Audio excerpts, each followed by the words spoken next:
السلام عليكم ورحمة الله وبركاته. نقل الجبال من أماكنها أسهل من تغيير الأفكار والمعتقدات.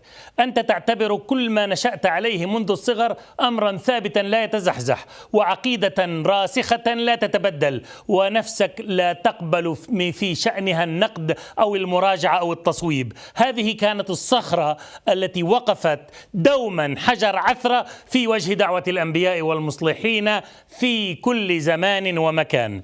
هذا ما وجدنا عليه آباءنا، واليوم ما زالت تلك الصخرة سببا في رفض الحق عند كثير من المسلمين، بل أصبحت تلك القناعات التي وجدوا عليها آباءهم ومشايخهم هي معيار الإيمان وبوابة الجنة أو أبواب الجحيم. فمن وافقهم في معتقداتهم التي تربوا عليها فهو المؤمن صاحب الاعتقاد السليم، بغض النظر عما إذا كانت هذه المعتقدات خطأ أم صواب.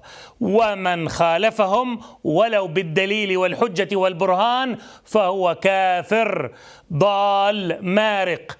أيها الأخ الكريم، من قال لك إن فهمك للقرآن هو القرآن نفسه، حيث من يخالفه فقد خالف القرآن الكريم؟ ومن قال لك إن فهمك للحديث النبوي هو الحديث نفسه، حيث من خالفك أنت وما خالف فهمك صار مبتدعا ومخالفا لسنة الرسول الأكرم صلى الله عليه وسلم. فرق شاسع بين القرآن وبين فهمك أنت للقرآن، وبين الحديث وفهمك أنت للحديث.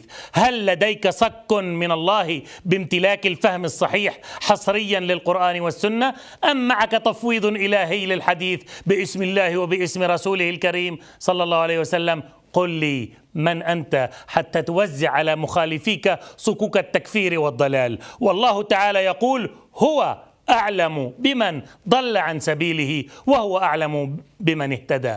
قل أأنتم أعلم أم الله؟ من أين جئت بتلك الطمأنينة لفهمك ورأيك واعتقادك الذي تلقيته وورثته عن آبائك وأجدادك ومشايخك، وكأنما نزل عليك به الوحي من السماء؟ ألا تعلم أن الأمم من قبلك إنما هلكت بقولها لأنبياء الله تعالى: إنا وجدنا آباءنا على أمة وإنا على آثارهم مقتدون، وقالوا: ربنا إنا أطعنا سادتنا وكبراءنا فأضلونا السبيل. فما بالك تقدس فهمك وفهم آبائك ولا تصغي لعل ما أنت عليه ليس هو الحق المبين؟ لقد اقتضت حكمة الله تعالى وسنته في كل الأمم من قبلنا أن النبوءات دائما ما تأتي في صورة الاستعارة والمجاز، وما من أمة بشرها الله بمبعوث سماوي أو بنبوءة عظمى وتحققت تلك النبوءة بمثل الفهم الحرفي الظاهري الذي فهموه منها، بل كانت دوما تتحقق الأنباء على غير ظاهرها وعلى خلاف ما ينتظر الناس من كيفية تحققها. هل تعلم أن اليهود ما زالوا حتى اليوم ينتظرون بعثة المسيح فيهم، حيث بشرتهم التوراة منذ 2000 عام، ولكنهم ينتظرون مسيحا كما يتصورونه هم وكما رسمه لهم فهمهم الحرفي. لذلك كذبوا بالمسيح ابن مريم إثر تصوراتهم الحرفية التي وجدوا عليها آباءهم، وما زالوا في انتظار المسيح الذي في خيالهم منذ 2000 سنة وإلى اليوم.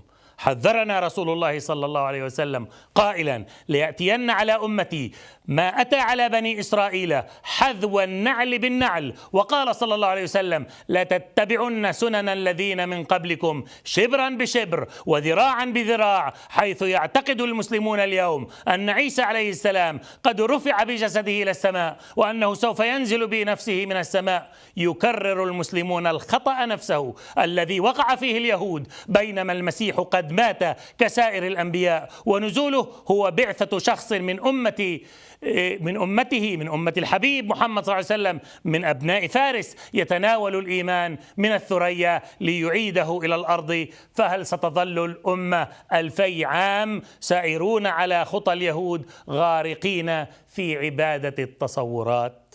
للمزيد من المعلومات تواصلوا معنا على العنوان التالي.